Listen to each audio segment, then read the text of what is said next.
Bonjour Cécile.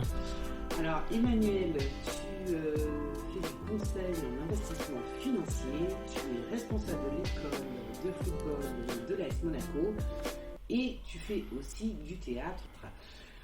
Si aujourd'hui je t'ai invité à faire un épisode avec moi, c'était pour évoquer avec toi différentes rencontres, nous parler bien évidemment de Nice aussi.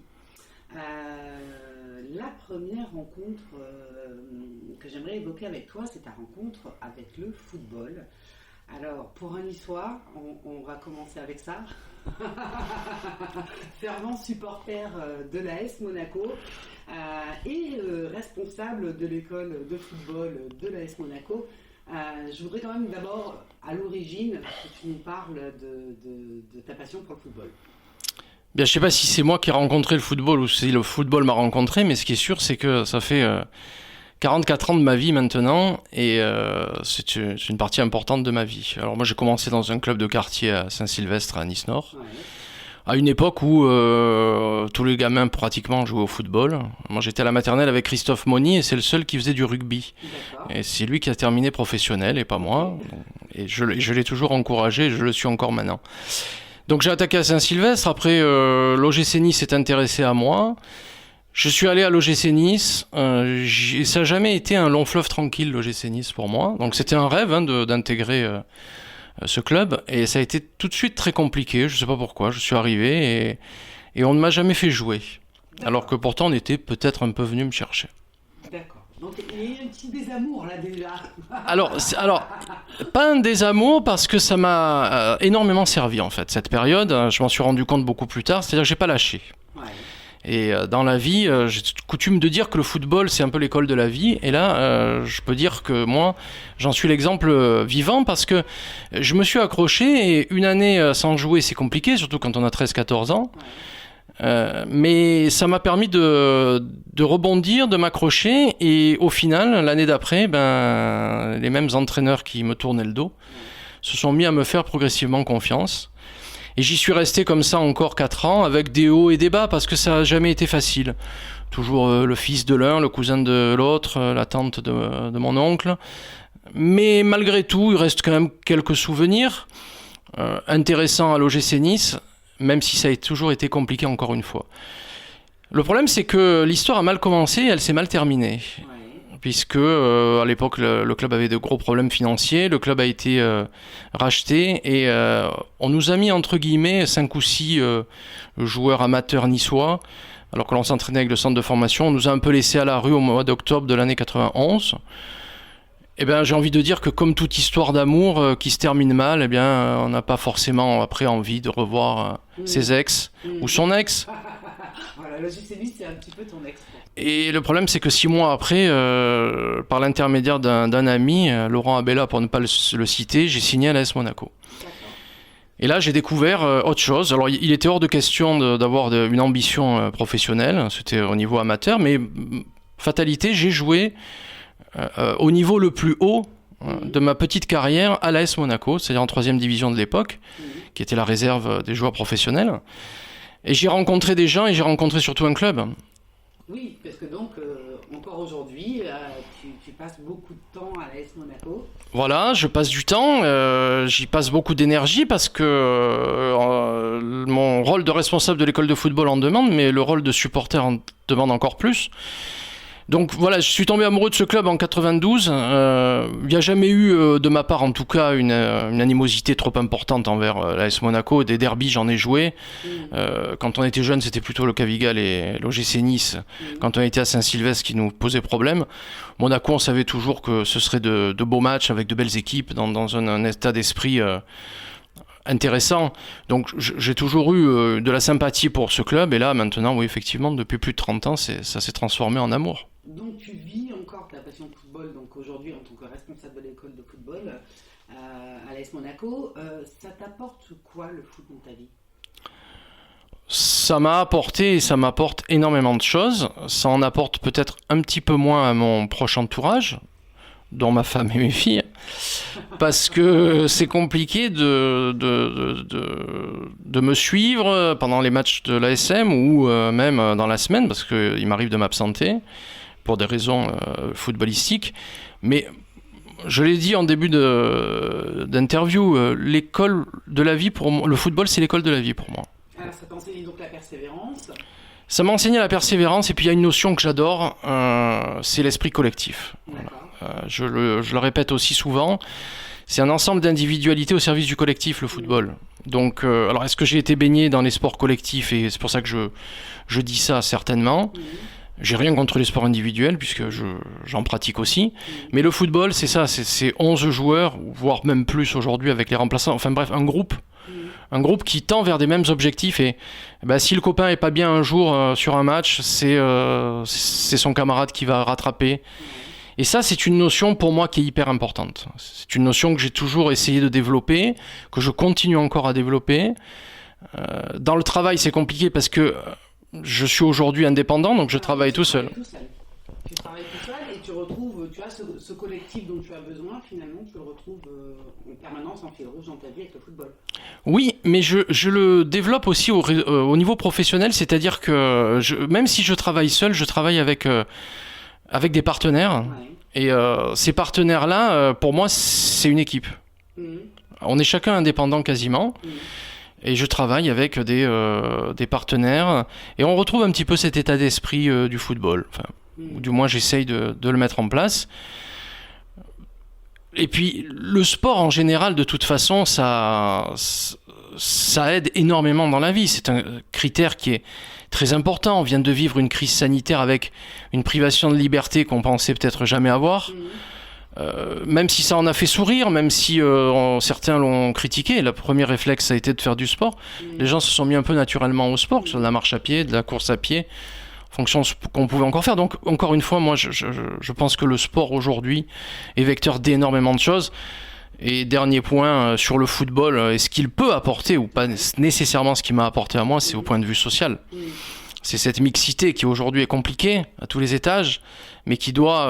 Les sports collectifs, on les retrouve particulièrement. Absolument. La France de 98, c'est une France bleu, blanc, bleu, beurre, comme on le dit. Et le niveau social, c'est très important, le sport et surtout le football. Alors, ce collectif, tu le retrouves aussi un peu au théâtre, certainement. Quand même, donner l'info, on se connaît depuis le lycée. Tu aimais déjà au lycée nous faire sourire. Et quand je t'ai retrouvé, que tu m'as dit que tu faisais du théâtre, ça m'a pas beaucoup étonnée. Alors, qu'est-ce que aujourd'hui, donc quand est-ce que tu t'es mis au théâtre? Ça t'apporte quoi le théâtre? C'est quoi ta rencontre avec le théâtre? À un moment donné, qu'est-ce qui t'a décidé à te dire, allez, cette envie de faire sourire les autres, tu aimes faire sourire l'autre. Le pouvoir du collectif et du rire, là, c'est deux pouvoirs en un, là.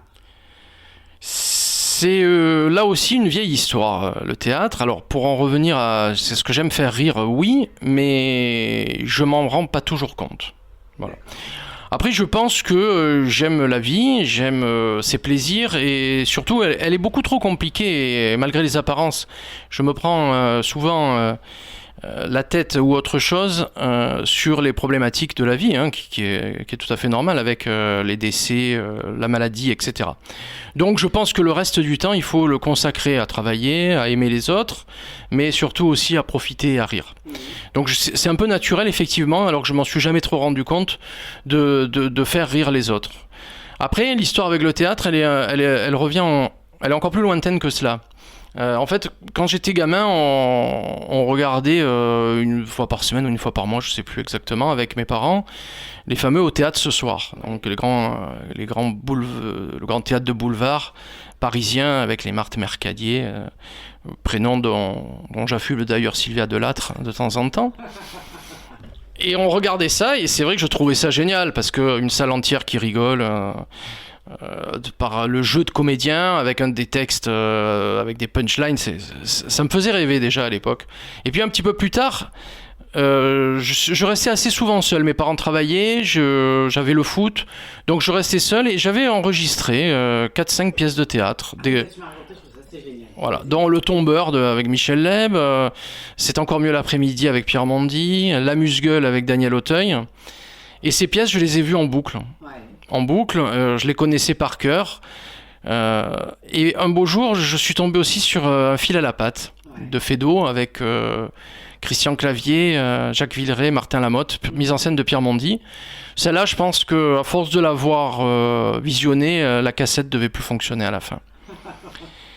Et pour moi, c'était un rêve. Voilà, c'était de dire, et surtout un rêve inaccessible. Je me disais, mais j'y arriverai jamais.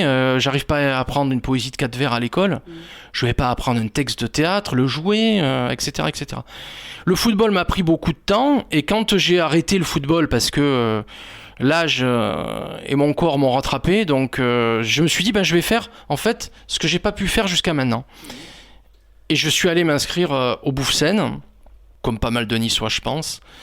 Je remercie Eddy qui m'a donné ma première chance sur scène. Et là, on a repris des sketchs, d'abord des Inconnus, puis moi un d'Albert Dupontel. Et là, je suis monté pour la première fois sur scène vraiment. Il n'y a pas de mots. Parce que 5 minutes avant de monter sur scène, on se pose la question. On se dit, mais qu'est-ce que je fais là? C'est ça. Mais je suis vraiment incroyablement bête d'avoir accepté ça. Et puis on met un pied sur la scène et puis là, on oublie qu'il y a du monde devant. Et quand vous arrivez à capter des rires, franchement, ça n'a pas de prix, quoi. Ouais. Voilà. Alors peut-être que je retrouve aussi un peu d'adrénaline, cette adrénaline qui me manque par l'arrêt du sport et des compétitions. Peut-être que je la retrouve inconsciemment là-dedans aussi. Ouais, il y a se mettre un petit peu en danger, repousser ses limites. Et puis il y a aussi un petit peu, quand tu parlais de rire, d'insouciance, donner de l'insouciance. Quand on fait rire les gens, on leur donne des moments d'insouciance. Hein, on en a besoin de se sentir un petit peu léger, penser au quotidien. Et voilà, je crois que le pouvoir de faire rire les gens, leur donner cette bulle-là, c'est une chance. Mais c'est absolument ça. Je me verrais pas aujourd'hui faire du classique ou du drame sur une scène de théâtre. Ouais. Je sais pas, on sait jamais dans les années à venir. Je sais pas, je peux aussi devenir comédien professionnel et avoir un Molière d'ici peu, mais j'y crois pas trop. Mais je préfère faire rire. Effectivement, on a trop de mauvais moments dans cette vie, même si, attention, je suis quelqu'un de très positif et de très joyeux au quotidien, je pense. Mais c'est vrai qu'il y a des moments où on en a un peu marre, et prendre 1h15, 1h30 de liberté, de faire rire les gens, de voir des gens à la sortie qui viennent vous voir en vous disant tu nous as bien fait rire, franchement, c'est une très belle satisfaction. Après, moi, j'ai continué après le Bouffsen. Je suis allé avec Henri Concasse faire de l'improvisation. C'était pas trop mon truc. Et puis, il y avait beaucoup de personnes autour qui voulaient faire du stand-up, comme on dit. Et moi, c'est pas mon truc. Non, parce que je retrouve justement, encore une fois, dans le théâtre. Ouais. C'est pas ça. Non, c'est être avec les autres aussi. Non, oui, j'aime être avec les autres, oui, tout à fait. Et c'est ça, justement. Là, Sylvia Delattre, aujourd'hui, va réaliser mon rêve. Bien ou mal, je sais pas. Mais elle réalise mon rêve, c'est-à-dire que c'est jouer dans une pièce de théâtre. On est 7 comédiens, plus Sylvia qui fait partie intégrante du projet, qui est à la base. Et c'est ce que je trouve génial. C'est que là, je retrouve mon collectif du football. D'ailleurs, je leur dis, ils se foutent de moi, souvent, mais je leur dis, oui, on a une somme d'individualité qui va servir le collectif. Et s'il y en a un soir qui est moins bien, c'est l'autre qui va le rattraper, etc., etc. Donc je retrouve encore des notions de football, là-dedans, de sport collectif. Alors, pour terminer cet épisode, on va bien entendu parler de Nice, de ton attachement à Nice. Et alors, sur Facebook, tu fais... là encore, rire beaucoup de monde avec des vidéos que tu postes qui ont l'air assez improvisées. Et alors, ce que j'adore, c'est que tu les fais bien souvent en niçois. Et je trouve que c'est super important de garder ce patrimoine, là. Moi, j'adore t'écouter en niçois, que tu me fasses rire en niçois. Alors, pour les gens qui nous écoutent aujourd'hui, j'aimerais que tu nous fasses un petit cours de niçois, rapide, Mais on peut commencer par quelles sont tes expressions niçoises préférées? On va te piquer dans la merde, par exemple. Toujours assez sympathique à entendre. Non mais Nice pour... Il faut la trad, hein, parce que je pense pas que tout le monde va... Non, ah oui, c'est d'aller se faire voir ailleurs, on va dire. Voilà. Non, juste un mot sur Nice. Ça me permet en plus de le dire haut et fort. Je suis niçois et très fier d'être niçois et de ma ville. Après, je suis pas dans une niçartitude béate. C'est-à-dire que, par exemple, il y a des plats niçois qui me plaisent pas forcément, donc je suis pas en train de dire que c'est les meilleurs plats du monde. Mais j'adore cette ville évidemment. J'y suis né, j'y ai vécu, je m'en suis échappé pendant un an de manière irrégulière, et de toute façon on y revient parce que coincé entre mer et montagne, entre mon Italie, parce que j'oublie pas non plus mes origines italiennes qui sont très importantes et très présentes chez moi. Donc cette ville de Nice, je l'aime bien évidemment, et j'aime son arrière-pays. J'en profite aussi pour saluer mes amis de Valberg, parce que j'y suis assez souvent. Mais il faut en parler parce que c'est important. D'abord, on a cette chance aujourd'hui d'être coincé entre mer, collines et montagnes. Je ne connais pas beaucoup de régions au monde qui ont cette chance-là. L'arrière-pays, c'est important, il faut le préserver, il faut aussi en faire la publicité parce que on y passe aussi de très bons moments et il y a aussi des paysages absolument exceptionnels. Donc je suis très fier d'être niçois, je suis très fier d'être français, je suis très fier d'être d'origine italienne aussi. Alors pour en revenir aux réseaux sociaux, là c'est toujours pareil, hein, je vois chacun gère comme il veut ses réseaux sociaux. Personnellement j'ai pris le parti effectivement d'essayer de mettre des choses basées sur l'humour. Alors mon humour plaira peut-être pas à tout le monde, c'est pas grave, on peut pas plaire à tout le monde de toute façon. Mon humour, tant mieux, et qui continue parce que c'est vrai que moi je prends du plaisir, et surtout je prends du plaisir parce que c'est d'abord très naturel, c'est très peu préparé, et je vous prie de croire qu'une vidéo filmée par ma femme ou mes filles, ça vaut son pesant d'or parce que elles, ça les fatigue plus qu'autre chose, et moi ça me fait beaucoup rire. Mais voilà, donc pour les expressions niçoises, il y a les traditionnelles que j'aime bien. Alors après, elles sont souvent un peu, je dirais pas vulgaires, mais elles peuvent souvent être un peu dans un certain contexte. Après, j'adore chanter Nice à la belle, hein, bien sûr. Je vous la chanterai pas parce qu'on n'a pas le temps, mais j'adore chanter ça, j'adore parler niçois. Alors attention, c'est un patois et une langue qui aujourd'hui, dans ma bouche en tout cas, n'est pas aussi parfaite que ce qu'on pourrait croire. Voilà, mais donc je l'accommode à ma sauce, et je dois dire que même moi là ça me fait rire. Et quand on est en famille ou avec des amis, je parle souvent niçois, surtout avec mon ami Cédric Musso. Et ça nous fait beaucoup rire, et j'espère que ça fait rire les gens effectivement sur les réseaux sociaux. Alors, deux, trois petites expressions qui sont pas au quotidien, je sais pas. Alors, ce qui me faisait beaucoup rire avec mon frère quand on était plus jeune, c'était voter Giacomo Dessien. Voilà. Voilà. Qui veut dire, est-ce que tu votes Jacques Médecin? Parce que c'est vrai, bon, Jacques Médecin a gardé de la sympathie auprès de pas mal de Niçois, et à une époque, je pense que pas mal de Niçois votaient Jacques Médecin. Et alors, à voter Giacomo Dessien, tu ne sabais rien, voilà. Et alors, tu votes Jacques Médecin, toi? J'en sais rien. C'était des trucs qui nous faisaient assez rire avec mon frère. Après, c'est des expressions qui peuvent sortir comme ça, à brûle-pourpoint, dirais-je, pour parler un français, là, par contre, très correct. J'adore aussi les chansons paillardes niçoises, comme Calandre et Villafranca, par exemple, etc., etc. Et tu nous as chanté magnifiquement sur Facebook il n'y a pas longtemps aussi. Ça faisait longtemps que je ne l'avais pas entendu. Je l'ai refait découvrir à mes enfants, du coup, grâce à toi, la chanson sur la piste à la guerre. Oui, mais ça, j'adore. Il faut plus fréquenter l'arrière-pays, alors, parce que dans l'arrière-pays, on la chante un peu plus fréquemment. Et chantons la pissaladière, les raviolis et la soca. Tout le patrimoine culinaire niçois. C'est ça. Alors, patrimoine culinaire niçois. On va passer au petit questionnaire niçois. Donc, des petites questions que je pose à tous mes invités sur les épisodes niçois. Quel est ton plat niçois préféré? Alors, parce que en plus, tu cuisines, hein, tu cuisines très bien. Quel est ton plat niçois préféré? Je vais dire les raviolis d'aube. ravioli Tom. Voilà. Et la torta de bleia, Et la torta de blaye. qui est la tourte de blette pour les non-initiés. Ok, bon, tu peux aller déjeuner avec Pascal Coste. C'était le chef de Pascal Coste, qui était mon deuxième épisode niçois, ou le premier d'ailleurs. Pascal Coste, que je fais beaucoup rire apparemment avec mes sketchs en niçois.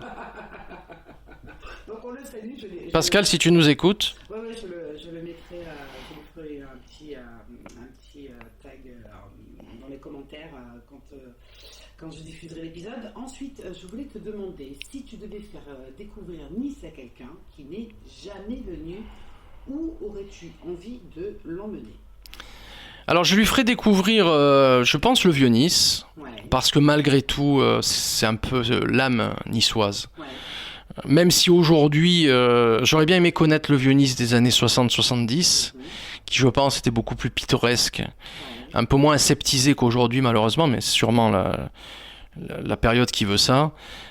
Mais je pense que je l'emmènerai sur le vieux Nice, sur la promenade des Anglais aussi. Puis je lui ferai découvrir peut-être la rue de l'Épante aussi. Parce que c'est une rue commerçante que j'adore. Ouais. Parce que justement, pour la petite anecdote, on a fait une marche avec ma fille dimanche. Ouais. Et je l'ai amenée à la rue Lépante. D'accord. En lui disant, voilà, c'est une de mes rues préférées. Pourquoi ? Elle a tout de suite compris, parce qu'il y a des commerces tout le long. Et moi, j'aime quand ça vit. Voilà. Donc la rue de Lépante. Et puis je lui fais faire un tour, bien évidemment, au marché de la Libé. Ouais. Parce que j'y suis tous les week-ends. Ouais.